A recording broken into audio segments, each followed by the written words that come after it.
Hello बच्चों, अपने last lecture में हमने देखा था कि बायोलॉजी टर्म क्या है, कौन कौन कौन है जिन्होंने बायोलॉजी टर्म को इंट्रोड्यूस किया। ठीक है, बायोलॉजी हम एक्चुअली में किसे बोल रहे हैं, ऐसी कौन सी ब्रांचेस है बायोलॉजी में जिनकी हमें स्टडी करनी है, या बायोलॉजी का जनरली हम यूज किस तरह से कर रहे हैं, ऐसे कौन से फैक्टर है जो जिसके बेसिस पे हम बायोलॉजी का मिसयूज भी कर सकते हैं। ठीक है, तो ये बहुत सारी बातें हमने अपने लास्ट लेक्चर में देखी थी। ठीक है, वहां पे ये भी देखा था कि ऐसे बहुत सारे फैक्टर हैं, ठीक है, जो क्या करते हैं, एक किसी भी जनरेशन से दूसरे जनरेशन में ट्रांसफर होने का काम करते हैं।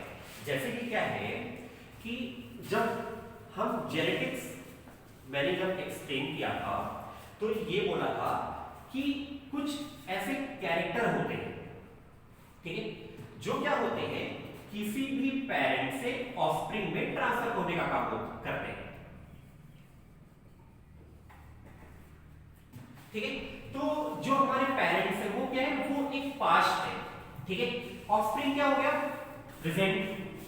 ठीक है, अब इनके जो ऑफस्प्रिंग होंगे, ठीक है, वो क्या हो जाएंगे हमारे लिए फ्यूचर। तो कोई भी कैरेक्टर किस तरह से पास्ट से प्रेजेंट में, प्रेजेंट से फ्यूचर में जा रहा है, किस तरह से कोई कैरेक्टर अपने आप को किसी भी पर्टिकुलर इंडिविजुअल में एक्सप्रेस करने का काम कर रहा है। ठीक है, तो ऐसे भी फैक्टर्स की स्टडी हम किसमें करते हैं, बायोलॉजी में ही जनरली करते हैं।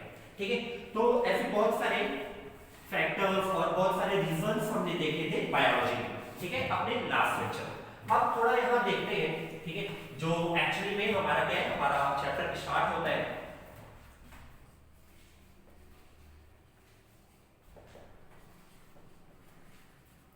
ठीक है, और अपना पहला चैप्टर है द लिविंग वर्ल्ड। ठीक है, अब देखो यहां पे जनरली दो टर्म, एक लिविंग और दूसरा वर्ल्ड। लिविंग अपने लास्ट लेक्चर में हमने देखा था कि ऐसे बहुत सारे फैक्टर होंगे हमारे पास। ठीक है, ऐसे बहुत सारे फैक्टर हैं जिनकी बेसिस पे हम क्या कर रहे हैं, ये डिस्क्राइब कर रहे हैं कि किसी भी पर्टिकुलर पार्टिकल में लाइफ है या नहीं है। ठीक है, या किसी भी पर्टिकुलर फैक्टर के लिए, ठीक है, किसी भी पर्टिकुलर फैक्टर के प्रेजेंट या एब्सेंट होने की वजह से उस पर्टिकुलर पार्टिकल में क्या है, लाइफ प्रेजेंट है या नहीं है। ठीक है, मतलब कि सीधी सी बात ये है, ऐसे कौन से फैक्टर होंगे किसी भी पर्टिकुलर पार्टिकल में जिनकी बेसिस पे हम क्या बोल सकते हैं कि वो कैसा है, उसमें लाइफ है एंड इट इज लिविंग। ठीक है, दूसरा अपने पास दूसरा वर्ड है वर्ल्ड। ठीक है, तो वर्ल्ड हमारे लिए वो इन्वायरमेंट होगा जहां पे मैक्सिमम प्रेजेंट क्या होगी, डाइवर्सिटी। ठीक है, डाइवर्सिटी जनरली डिस्क्राइब करता है एक ऐसे फीचर को। ठीक है, डाइवर्सिटी खुद में एक ऐसा फीचर है जो क्या करेगा, आपको किसी भी पर्टिकुलर एनवायरनमेंट में, किसी पर्टिकुलर एरिया में बहुत सारी अलग अलग चीजों को डिस्क्राइब करने का काम करेगा। ठीक है, जैसे कि अगर हम डाइवर्सिटी की बात करें, अगर एनवायरनमेंट की बात करें, तो हमारे एनवायरनमेंट जनरली दो चीजें ही प्रेजेंट होती है। कौन सी, एक लिविंग और दूसरी नॉन लिविंग। ठीक है, तो ये बहुत सारे मटेरियल्स लिविंग हो जो नॉन लिविंग है, वही क्या कर रहे हैं, वही इस वर्ल्ड की डाइवर्सिटी को इंक्रीज करने का काम कर रहे हैं। ठीक है, अब देखो, अब ये जो टर्म हमारा लाइफ है, ठीक है, अब इस डाइवर्सिटी से जनरली दो क्वेश्चन अराइज होते हैं। पहला ये कि लाइफ है क्या, है ना, व्हाट इज लाइफ। या फिर अगर हम ये बोले कि ऐसे क्या है, ऐसे कौन से फैक्टर हैं जो क्या कर रहे हैं, लिविंग बीइंग्स को नॉन लिविंग से डिफरेंशिएट करने का काम कर रहे हैं। ठीक है, दूसरा जो लाइफ है, इस लाइफ का पर्पस क्या है। ठीक है, what is the purpose of life, जीवन का उद्देश्य क्या है। ठीक है, तो अगर हम इस दोनों ही टर्म को ध्यान से देखें, इस दोनों ही रीजंस को ध्यान से देखें, तो हमें बहुत ही क्लियरली सोच सकते हैं, समझ सकते हैं कि हम अगर हम जीवन के उद्देश्य को बताएं, ठीक है, तो ये कैसे है, ये बस एक फिलोसॉफिकल थ्योरी है।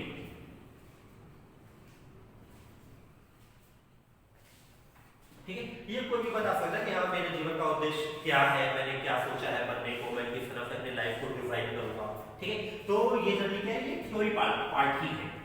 लेकिन अगर हम देखें कि ऐसे कौन से फैक्टर हैं जिनके बेसिस पे हम क्या कर रहे हैं, लिविंग को नॉन लिविंग से डिफरेंशिएट करने का काम कर रहा है। तो ये जनरली क्या है, इट इज अ टेक्निकल, ये कैसा है, ये टेक्निकल टर्म है, और जहां कहीं भी टेक्निकल टर्म आ जाते हैं वहीं पे जनरली यूज क्या हो जाता है, साइंस। ठीक है, तो साइंस खुद में एक ऐसा सब्जेक्ट है, ठीक है, जो इन्वॉल्व जनरली किसको करता है, फिजिक्स को, केमिस्ट्री को एंड बायोलॉजी को। ठीक है, इसी वजह से प्रेजेंट टाइम में हम क्या करते हैं कि साइंस को मोस्ट एक्यूरेटली हम डिस्क्राइब करते हैं एज अ लाइफ साइंस। ठीक है, क्या करते हैं, डिस्क्राइब करते हैं एज अ लाइफ साइंस। ठीक है, तो जनरली हमारा सब्जेक्ट क्या है, बायोलॉजी, तो हम डील करेंगे बायोलॉजी में ही। ठीक है,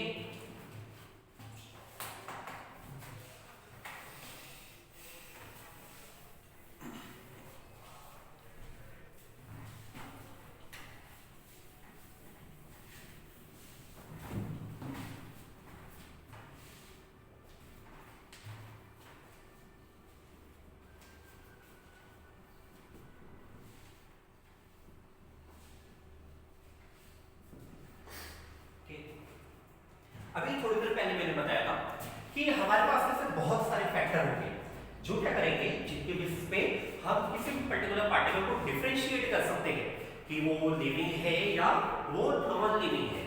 ठीक है, तो देखते हैं कुछ ऐसे फैक्टर जिनकी बेसिस पे हम क्या करेंगे, लिविंग और नॉन लिविंग को डिफरेंशिएट करने का काम करेंगे।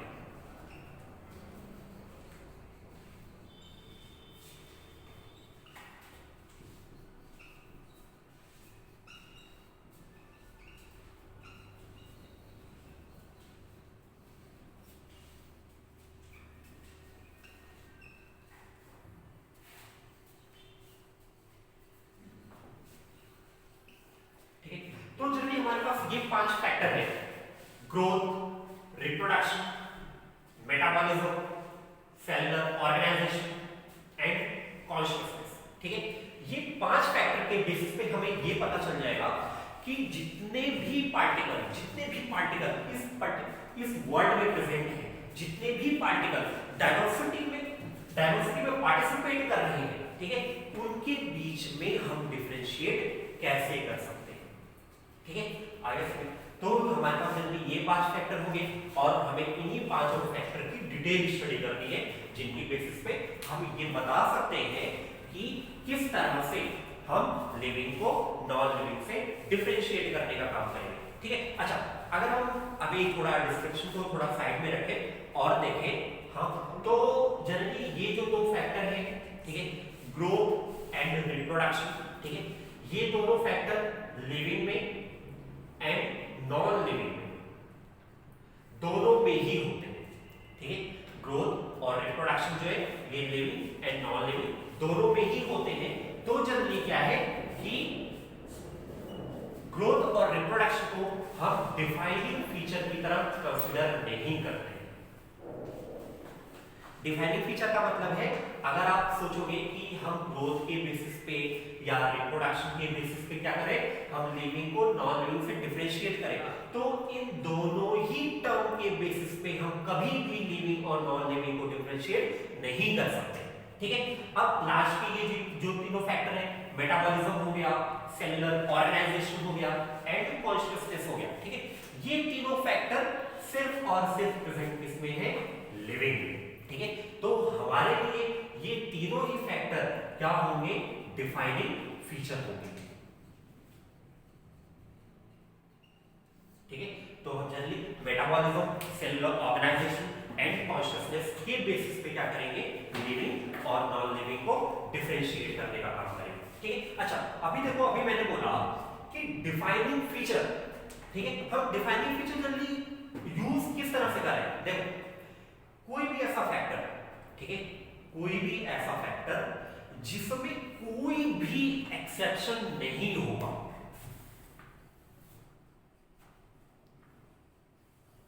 ठीक है, कोई इन पांचों में से कोई भी ऐसा फैक्टर जिसमें कोई भी एक्सेप्शन नहीं होगा, वो ही फैक्टर हमारे लिए डिस्क्राइब होंगे एज अ डिफाइनिंग फीचर।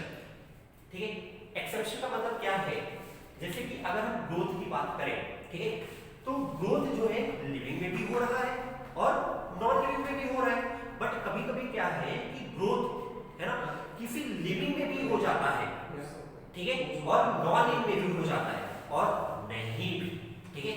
तो ये जो नहीं भी वाला रीजन है ना, ये क्या है, ये एक्सेप्शन वाला केस है। तो इसलिए हम ग्रोथ को कभी भी लिविंग और नॉन लिविंग में डिफरेंशिएट करने के लिए यूज नहीं कर सकते,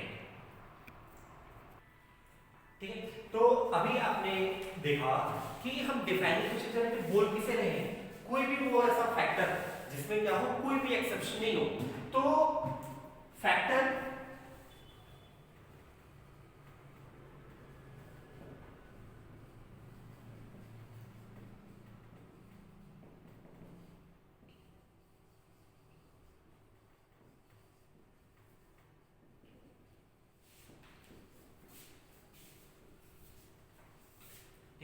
factor having no exception is called as defining feature. तो ये हमेशा ही ध्यान में रखना, अगर कोई भी ऐसा फैक्टर जिसमें कोई भी एक्सेप्शन नहीं है वही हमारे लिए क्या होगा, डिफाइनिंग फीचर। और उसी डिफाइनिंग फीचर को ही हम यूज करेंगे to differentiate between living and non living, ठीक है। तो हमें ये पांचों फैक्टर की डिटेल स्टडी करनी है। तो स्टार्ट कर रहे हैं हम फैक्टर्स की डिटेल स्टडी।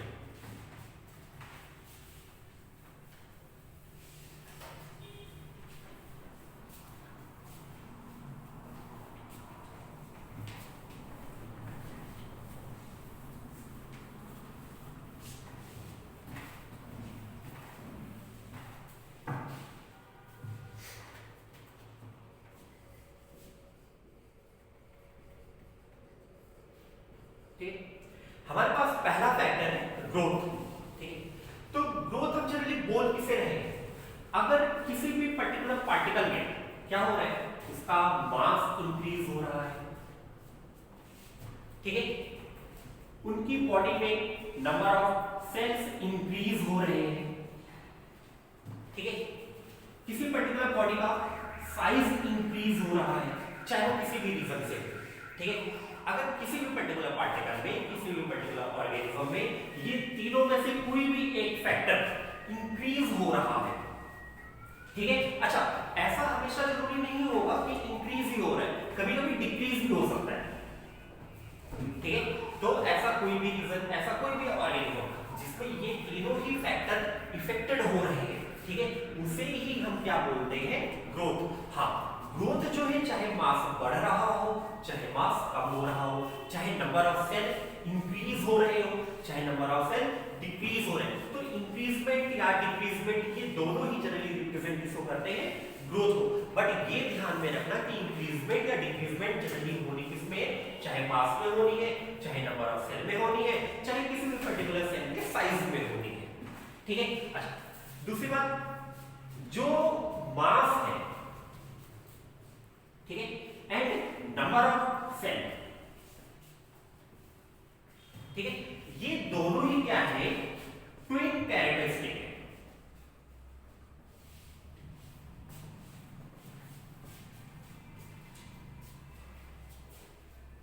ठीक है। Increasing mass and increasing number of cell are twin characteristics of growth. हम इन्हें ट्विन कैरेक्टरिस्टिक्स क्यों बोल रहे हैं, जनरली क्या होता है ना कि अगर आप मैक्सिमम ऑफ द केसेस पे ऑब्जर्व करोगे तो देखोगे कि कोई भी पर्टिकुलर ऑर्गेनिज्म जिसमें मास इंक्रीज हो रहा है, ठीक है, उसमें जनरली नंबर ऑफ सेल भी इंक्रीज हो रहे होते हैं। इसीलिए हम क्या करते हैं, इसीलिए हम इन्हें बोलते हैं कि increase in number of cell and increase in mass are twin characteristics of growth, ठीक है। आगे समझे। अच्छा, अगर हम ग्रोथ को थोड़ा और डिफाइन करें तो हम देखेंगे कि ग्रोथ जो है ना, ये जनरली दो टाइप की है, ठीक है। ग्रोथ कैसी है, जनरली दो टाइप की है। पहला,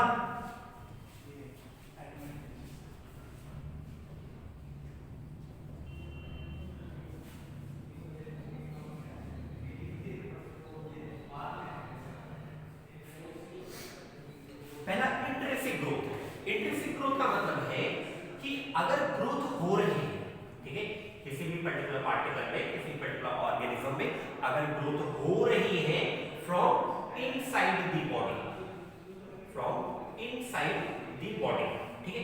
इनसाइड द बॉडी का मतलब है जैसे कि हम जब हम ह्यूमन फिजियोलॉजी पढ़ रहे होंगे ना, या जब हम प्लांट फिजियोलॉजी पढ़ रहे होंगे तो देखेंगे कि हमारी बॉडी में, ठीक है, ऐसे बहुत सारे फैक्टर्स, ऐसे बहुत सारे हार्मोन्स प्रेजेंट होते हैं जो क्या करते हैं, किसी भी पर्टिकुलर इंडिविजुअल की ग्रोथ को प्रमोट करने का काम करते हैं, ठीक है। तो अगर किसी भी पर्टिकुलर ऑर्गेनिज्म में, किसी पर्टिकुलर इंडिविजुअल में, ठीक है, ग्रोथ हो रही है, किस तरह से हो रही है, due to its internal environmental factor, ठीक है।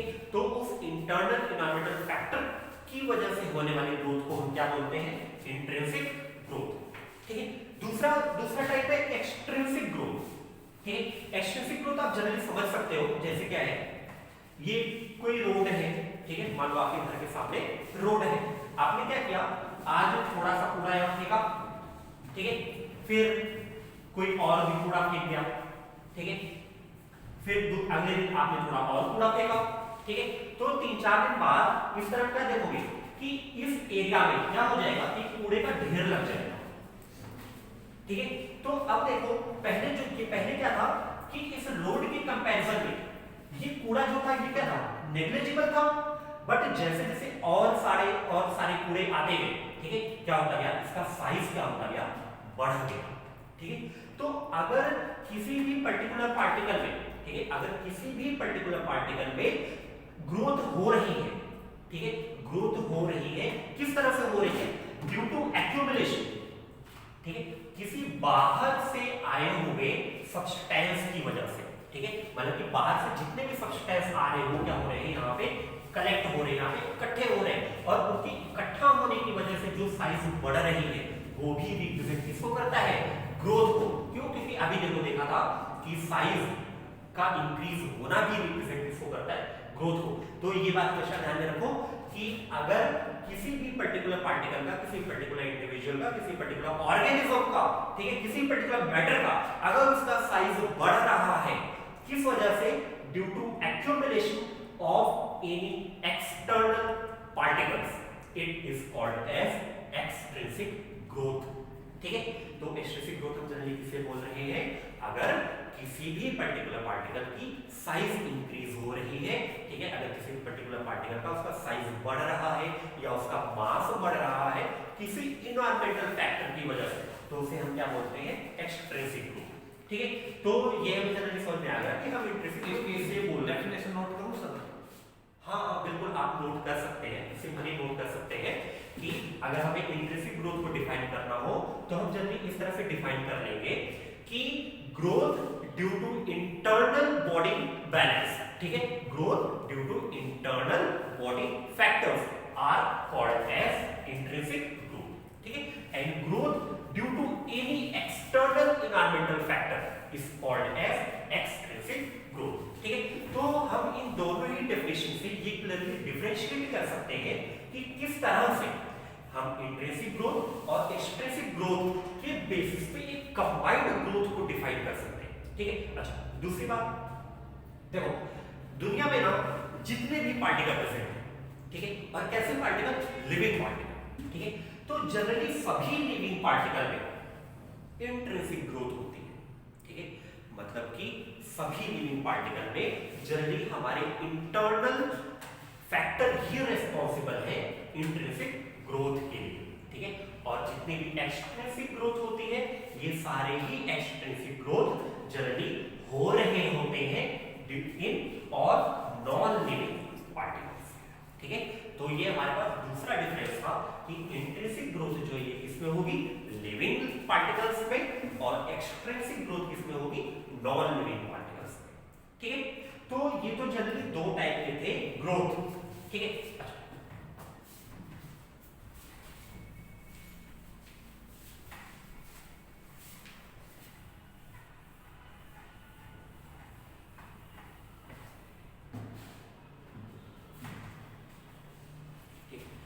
अब हम अगर ग्रोथ को थोड़ा और डिफाइन करें, ठीक है, ग्रोथ को थोड़ा और डिटेल में देखें तो हम देखेंगे कि ग्रोथ जो है ना ये फिर से दो टाइप के हैं, ठीक है, ग्रोथ जो है ये फिर से दो टाइप के हैं। कौन कौन से,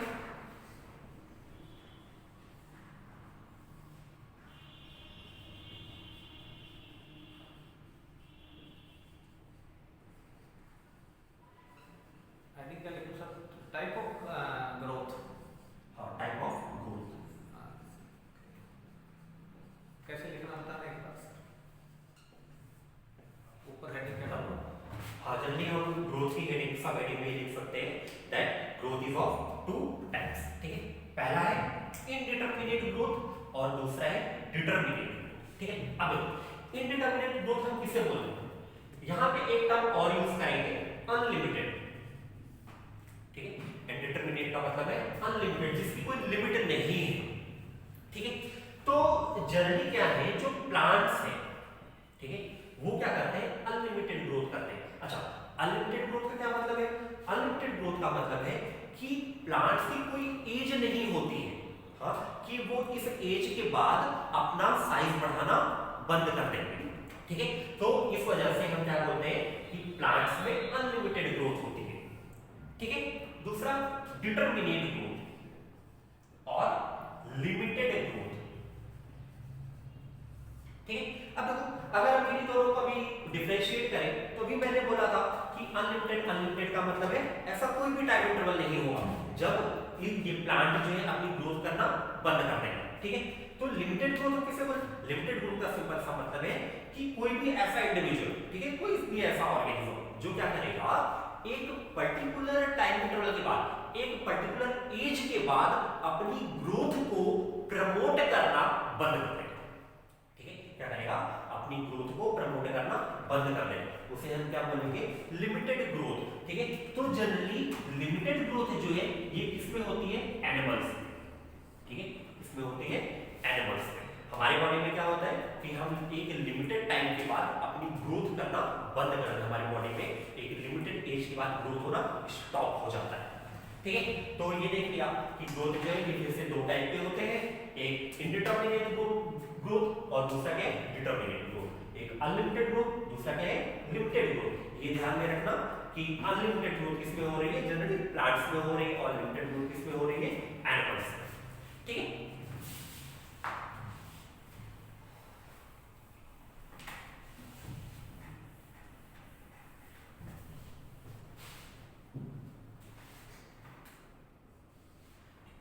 अब जब हम ग्रोथ स्टार्ट कर रहे थे तो ये देखा था कि मास में इंक्रीजमेंट हो सकता है, नंबर ऑफ सेल इंक्रीज हो सकते हैं, ठीक है, साइज इंक्रीज हो सकता है, ठीक है। बट साथ में मैंने ये भी बोला था कि हमेशा जरूरी नहीं है कि हमेशा क्या हो, हमेशा इंक्रीज ही हो, वहां डिक्रीज भी हो सकता है, ठीक है। जैसे देखो, अब इंक्रीज और डिक्रीज को जरिए डिफाइन करने के लिए हम दो टर्म यूज करते हैं, एक